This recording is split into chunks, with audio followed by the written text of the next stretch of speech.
Welcome to Deep Dive Film School. I'm Adam Sherlock. And I'm Adam Palcher. And if you like what you see / hear, please like and subscribe. You can find us in all the spaces and places that people what? Find good media, that's right. You can find us on YouTube, Instagram, TikTok, and wherever you listen to your podcasts. All right, we are starting a new festival. Yes. This is always a fun adventure whenever we start. We do groups of 4 movies. We're doing the Fabelmans, Bowfinger, 8.5. Yes. Ed Wood, and then our forgotten gem is Living in Oblivion. So nice. we always talk about movies in this podcast and the show. This is a particular favorite of yours, is movies about movies. Yeah, you love to see a thing being made. How the sausage is made, yeah, for yeah, sure. Yeah. Also, like, particularly this movie, I mean, like, it was made for someone like me, this coming of age story that wants to be a young filmmaker. I went to film school, like, you know, we've all heard it. Pulp Fiction changed your life, whatever. Yeah, you know, like, so, you know, it spoke to me obviously a lot. Plus, you throw in Spielberg. This is Spielberg's real or somewhat inspired experience of what he went through with his family. And there's tons of great filmmaking stuff in here, and that's always fun because people need to have a passion for art, and they need to have a passion for movies. And if we didn't have those people, then we wouldn't have art. We wouldn't have people wanting to make it, right? And so seeing someone's kind of reflection of doing that about their own story, this is by far like his most personal movie. Oh yeah. And I think I was reading somewhere that he said first off, he said this is his first coming of age movie. Come on. But he said, I wanted to make something that I'd never really made before, and this was it. Yeah. And apparently his family kind of bugged him, like, why don't you ever put us in the movies, you know, and all this and stuff. He didn't do it until after both of his parents had gone. passed. Yeah, they were passed away. And I think that was, you know, he definitely said in interviews that it was weighing on him, that he wanted to tell the truth, and that there was so much of. I wonder if Benny's still alive. Well, I know, right? And I think one of my favorite things about this movie is the fact that he got both of his sisters involved in the writing process for this. That's because great. He wanted to make sure that their perspectives were a part of this, because they saw things. So I'm thinking of, you know, there's like one of the most powerful moments in this is his mother dancing in front of the headlights when they're camping. Yeah. And his sister remembered it very differently than he did. And she was like, I was so embarrassed. It was one of the moments of like having a mom that's not like other moms, and that's like, you know, obviously deals with some mental illness issues and, you know, is kind of zany and out there, that she was really embarrassed by it and felt just mortified. Mom, everybody can see through your dress. Yeah. And so I love that there's a balance. There's a balance. And I think the movie does that so many times, where the sisters get to play this other sort of balance to the way that he is so strictly seeing a moment of his life. For sure. And we also see the balance of his life, not only just with his family, but also with film, right? And why he falls in love with it, why it makes so sense. He's so geeky about it by the time he's in high school, and they're living in Arizona. But at the same time, like, he has to kind of, it is, I mean, balance is a great way to talk about this movie, because it's questioning, like, you know, you have Judd Hirsch coming in and saying, hey, like, art's amazing and you should love art, and you have it, your mom has it, I have it, but it's going to make you lonely. It's going to kill you. It's going to break your heart. Yeah, it's going to break your heart 1,000 times over. I love that. And so, like, seeing him reflect on that, the way he gets to make a movie about his life, and not just a documentary or anything, right? He's not retelling this on camera. He's retelling it through the only way that he knows how. And the fact that he's asking his sisters shows you what a smart director he is. That is a good leader. You need to know that other people's perspectives are just as important and can make things better. Well, especially for a guy who, not so much in his later career, but in his early career, was really known for his schmaltz, right? By the time you get to Close Encounters, E.T., a lot of this kind of stuff, the schmaltziness becomes kind of an often talked about thing with Spielberg, right? That he loves to be very romantic and very like the sun is always breaking through the clouds, like because he loves traditional cinema so much, right? Yeah. And I think that's why his film trajectory into the 2000s was so interesting. Yeah, you know, stuff. when you think late 90s into 2000s, whether you're talking about obviously Schindler's List, Saving Private Ryan, things like Munich or The Terminal. I think the Terminal, but I was even going to say Minority Report, right? Like sure. a very different version of Spielberg, and that he's always trying to do that, and he's always trying to tackle it in some new way, and that he really listens to, you know, I think not necessarily the critics, but I think he listens to the way that people are receiving his movies, and he adds that in. He learns new things, and I think even the title of the movie, the name of the family, right? He talked about this, that, you know, Spiel is a classic Yiddish term for telling a story, just like fable is a way of telling a story, right? And it doesn't necessarily always have to be a true story. It's just that it's a good story, right? Sure. And so Spielberg and Fabelman, like, I think one saying, "It's almost me," is perfect, right? Because it allows you to heighten elements, but also there's a realism to this. As much as there's a magicalness in some elements, there's also this realism to it where I love that mom gets an ominous phone call from her dead, the ghost of her dead mother, saying, "Beware, beware, beware." Yeah. And then that's when Judd shows up, right? Yep. But it also takes time to talk about what it's like to be a young Jewish kid in a predominantly Christian area. There's lots of anti-Semitism Totally. that he had to deal with in high school and so on. And so, you know, again, they balance the movie with, hey, let's not forget this is still a kid, right? Yeah. And let's not forget that the Christian girl that wants to date him doesn't want to move away with him and doesn't want to marry him. Well, and that things can't be fixed, right? Like Jesus is sexy. That whole, we'll get to that. All that shit's amazing. Let's rewind all the way back here and let's go to really this early the great train robbery. Yeah, and like the greatest show on earth, and you know, this early first movie, like he's scared, he doesn't want to go. The people you were are this huge. kid. This was you. Oh yeah. You thought it was real, right? Oh yeah. I remember you explaining this. I was, and it was a Spielberg movie. It was I got so scared at the end of Raiders.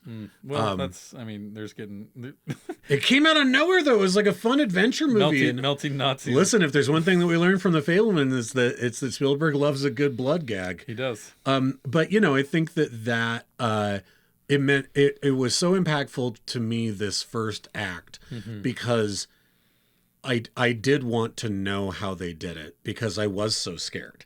And that's exactly what's happening to him, right? Is that this train wreck, you know, and you think it's going to do this really classic beat of, I know what I want for Christmas. You think, oh, he's going to get a camera. He wants a train set. Yeah. Right? He sees the big train accident, and so you're like, he's terrified by it. I love trains now. Yeah. Yeah. But what it was, and his mom is the one who realizes this, right? She talks about wishing she had a piano again. And she has this line where she says, you can climb inside of it, right? And now it's something you understand. And she says, you need to make your own little world that you can feel safe inside of. And then she goes, that's why he needs to see the trains crash, right?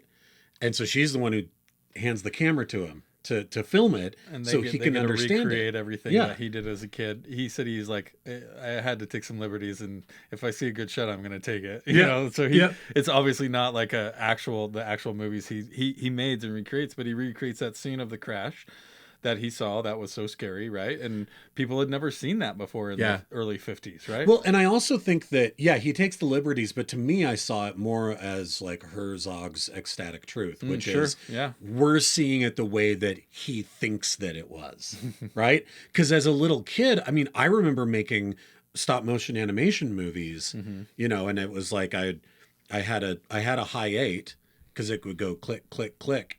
And so I could do all of the like cool, funky characters doing stuff. And then we sent it off to Texas to get developed, and it'd come back and my hands were in every frame.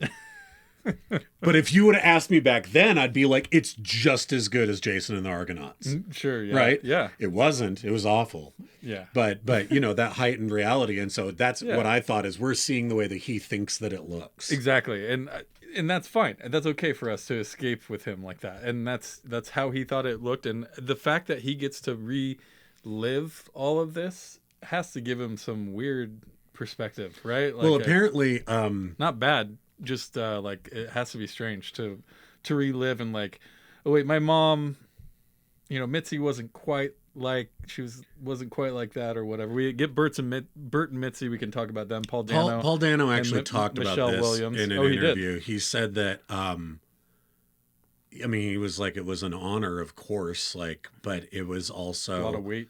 He said it was really uncomfortable at times. He was like, Steve cried a lot through the making of this. Seth Rogen said he broke down multiple times. Yeah, and that it was this thing of that it was like you were a part of someone else's catharsis. Yeah. And so yes, you're acting and you're using your motivation based upon the script and based upon everything else, but you also can't find your way in the way that you can with a completely fictional story, because there's only one person in the room who knows what it was actually like.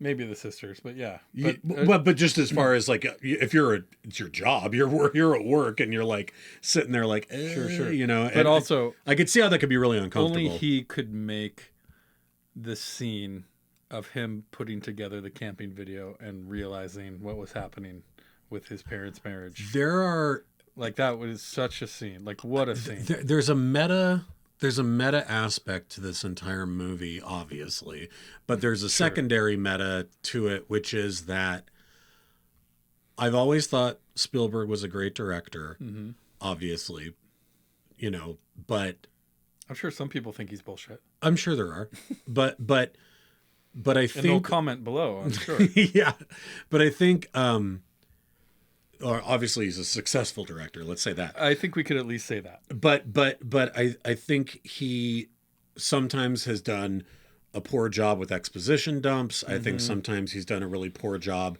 with having characters over-explain things. I.e., go watch our AI review. Oh, God. It's just, there's no care factor. There's no buy-in.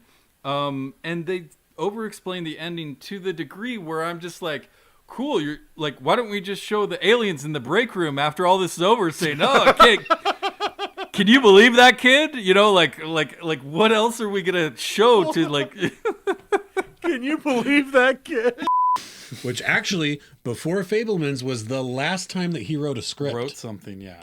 But that was writing Kubrick's, wasn't? Yeah. Okay, but anyway, but what I was gonna say is this: is that the meta layer for me in this movie is that never have I seen Spielberg so adeptly let the movie show all the things it needs to show without telling us anything, and it tells us everything.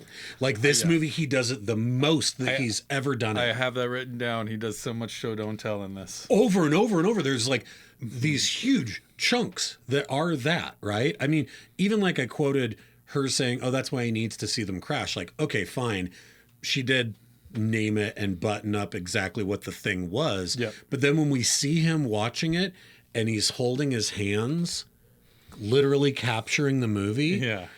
And she sits down next to him and she's gets teary-eyed watching it with him. There isn't a single lick of dialogue.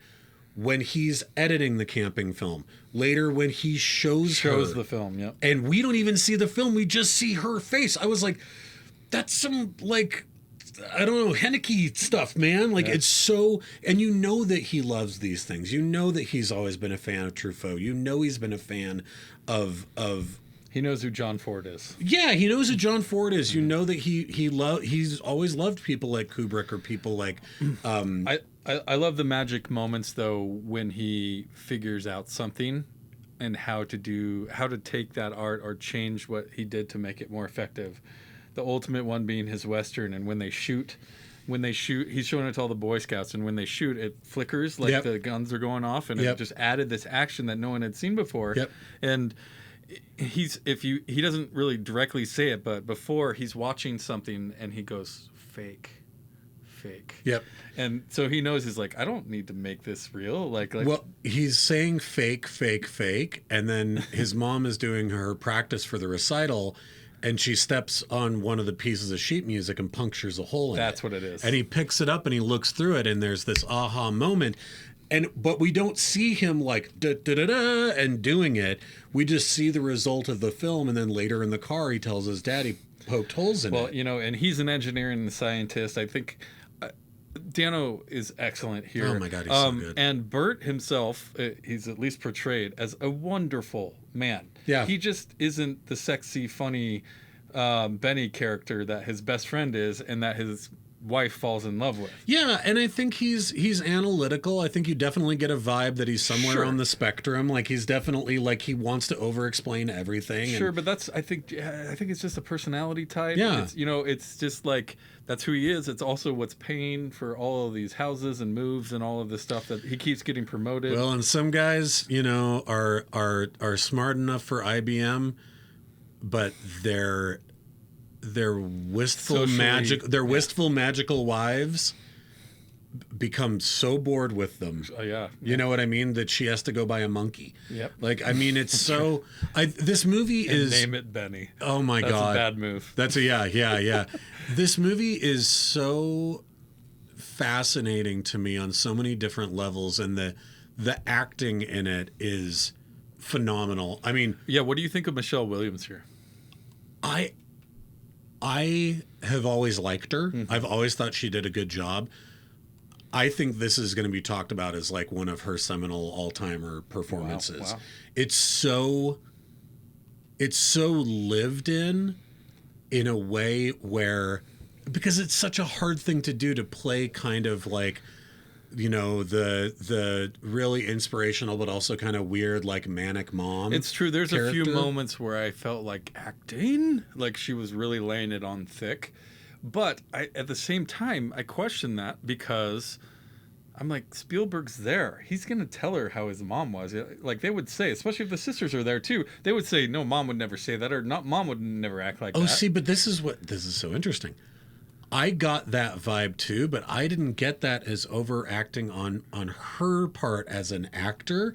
I got that's the way mom was, right? Yeah, that mom was like, it's fine, leave me here. No one cares about, you know what I mean? That it's like those are those characters. I think maybe I'm thinking that because I've been watching I've been rewatching The Bear. And there's like the Christmas very manic mom with Jamie Lee there's Curtis. the Christmas very similar characters. Yeah, and I kind of watched both of those like pretty close together. That's a Wild Bear episode. Yeah, so. but again, it is this like, and she's not nearly that toxic. Michelle Williams isn't, but you could see there's a similarity there where you're like, it's not just that she's a free spirit artist, she's also mentally ill, to the point where she basically kind of abandons and breaks up her family because she can't live without the man that she's having an affair with.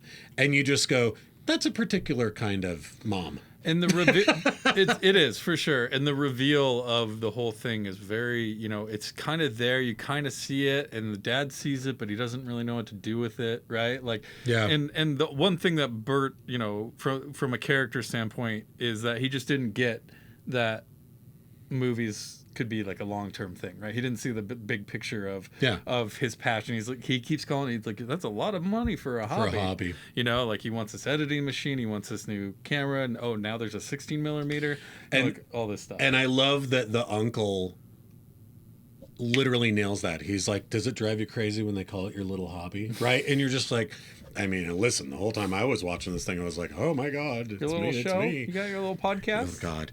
But like, I think that there's something so interesting about, you know, I remember hearing that Spielberg at times would kind of talk about his upbringing to people and sort of like, you know, his youth and loving movies and things like that and making movies.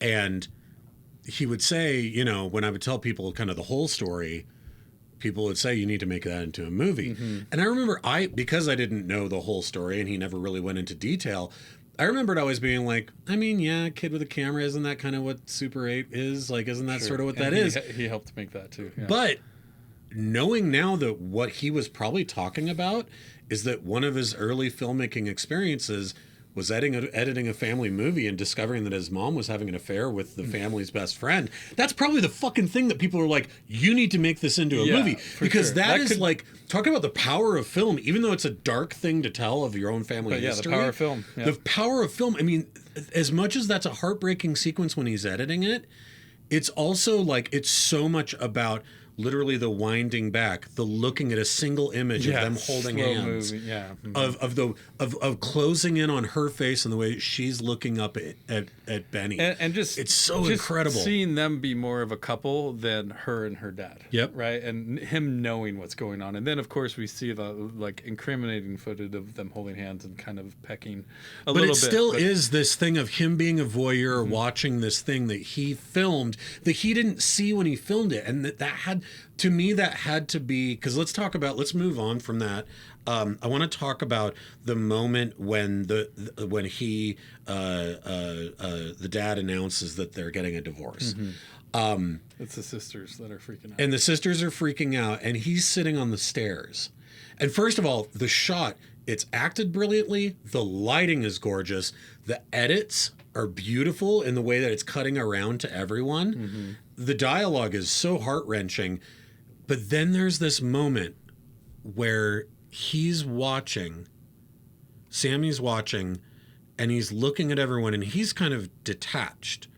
And he's watching everyone, and then he looks in the mirror, and he sees himself with the camera filming it.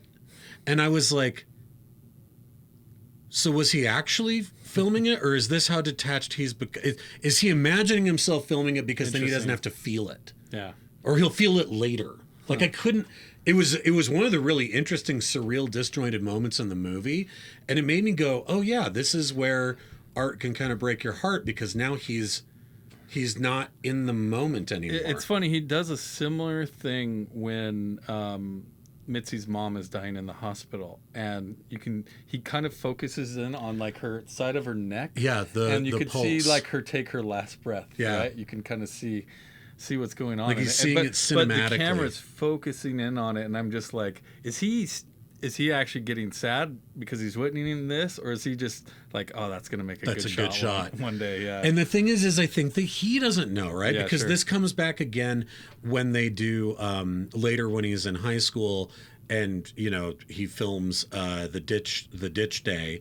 Like his motivation, A, for doing it, B, for why he does the things that he does, all seem very, it's like it's impulse, right? He knows what a good shot could make, and he knows the way that it could work, and he doesn't even necessarily know the motivations about why he might do something, at least not at that age. Sure. I mean, obviously he does as he gets older, and he starts to understand the purpose of why you would do a shot in a certain way to telegraph an emotion to somebody.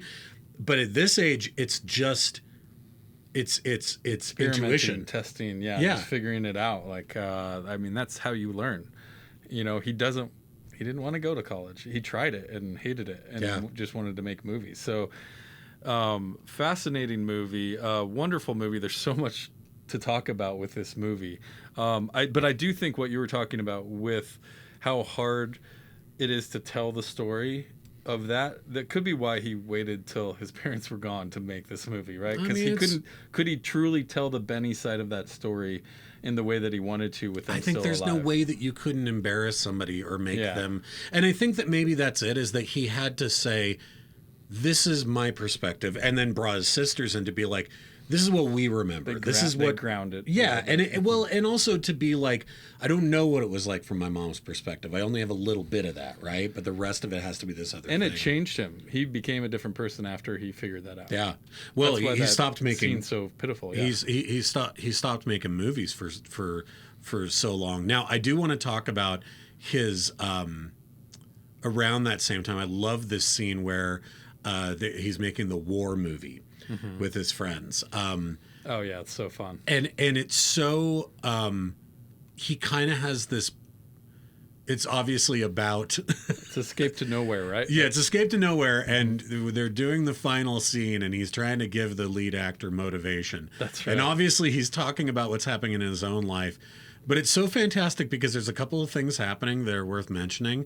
Yes. One, he's so good at already, the character is so good at knowing the thing he wants, of putting the actor in that spot. The second thing that is so amazing is directing the hero, right? Yeah, directing the hero. And I'm sorry, I was just looking for it. Gabriel LaBelle. Yes. He played Lorne Michaels in the new Jason Saturday Night.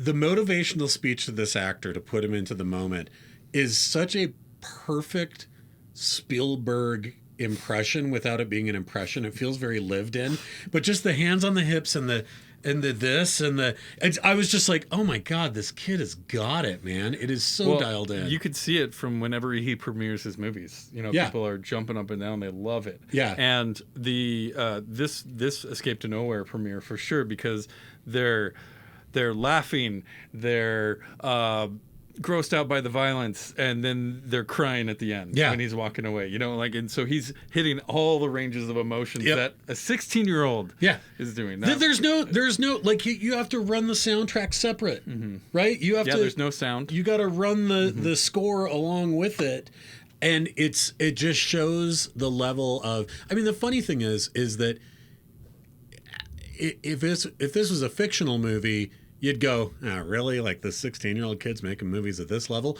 But Spielberg actually like toned it down. There's less of the movies than he made in real life. He made more, right? Like, and had more successes as a young kid. He stripped out a lot of that stuff to tell this story more linear, in a more linear fashion. Yeah, there's a lot going on in this movie, and the whole love triangle is very complex. It totally is. That's his best friend. They take him everywhere. Like, she's obvious. She fights for him from the beginning. Yeah, but we don't know why. What does she say to him? He's like, he wasn't your friend, but you knew he was mine. Yep. Right. Yep. Exactly. What a good line. And just such a the dynamic of the family is really challenging, but you can also see how all these people brought so much into Sammy's world to really make him who he was, right? And I think that I think it's so funny to add in these real world they're not funny, but like real world kid problems, like the anti-Semitism and bullying, like the girlfriend that wants to convert him to Christianity, or how every meal they just use plasticware and plastic plates, and so she because she has piano hands, she doesn't want to wash dishes, so she just how wasteful. Yeah, also because she's just not like a regular mom. Yeah, she's not a normal 50s and apparently housewife. There was a secondary reason for that they only barely touched on in the movie, but I thought was really interesting, which is that their relatives all kept kosher and they don't. Yeah. And that in a traditional stricter Jewish household, you have to have literally separate cutlery if you keep kosher all the time. And so she was not willing to do that. And so that is how they would eat. It's such a great little detail. Like, that's just so funny. And it's never really, it's mentioned, but it's never really anything too obvious. But it just shows like, oh yeah, that really happened. Yeah, it's just the details. And he's just charming storyteller, right? Yeah. Even like, did you find Jesus? He's like, at a jewelry store. So good. So good. Well, the whole like breathe the Holy Spirit into me. And then they are just making out. You knew that was leading up to it. And then, I guess we should touch on this beach film and all the bullies in his school, kind of how they're both differently perceived in this, and how he kind of made Logan the hero. It's such an interesting detail to put in this movie because obviously it's super important. It's such a great way of showing the power of film. Again, yeah. But one of the things I loved the most about this is that. And, I think you and I have talked about this. We talked about it when we reviewed Amistad, which is that Spielberg doesn't like to live in the murky areas, right? He likes clean, black and white, good and bad. Sure. For him to add this anecdote in about Logan and about this Ditch Day film, in an interview both him and is it Kushner? Who's the other? Who's the filmmaker? I think it's Tony Kushner. Yeah, he wrote it with him. That's right. Tony? Yeah. I think when they decided to add this anecdote in, Spielberg was like, this all really happened. And I think what's so interesting is that to this day, Spielberg doesn't totally know why the real Logan was so upset at him. He was like, I did portray him as a hero and he was the guy who busted up my nose, but he couldn't articulate to me. And to this day, I couldn't articulate to you why that upset him so much. He's like, he did reach out to me after, I think it was after Close Encounters came out. That same guy reached out to him and was like congratulating him on his success. And he's like, he ended up becoming a cop. Yeah, I think I did read that. But it is interesting, but it's fake. Yeah, but it is like, I'm going to kill you with kindness. It's such a flex. It's such a flex. He turns him into fucking Captain America. It's true. And it's the best possible revenge you could do if you were just a total pacifist. Kill you with kindness. Yeah, absolutely. Last thing we got to talk about, David Lynch cameo. As some reviewer said, worth the price of admission. Yes, alone. It was. It is. So good. Well, and it's what keeps a little more taste of realism. And that really happened. Too. Yeah.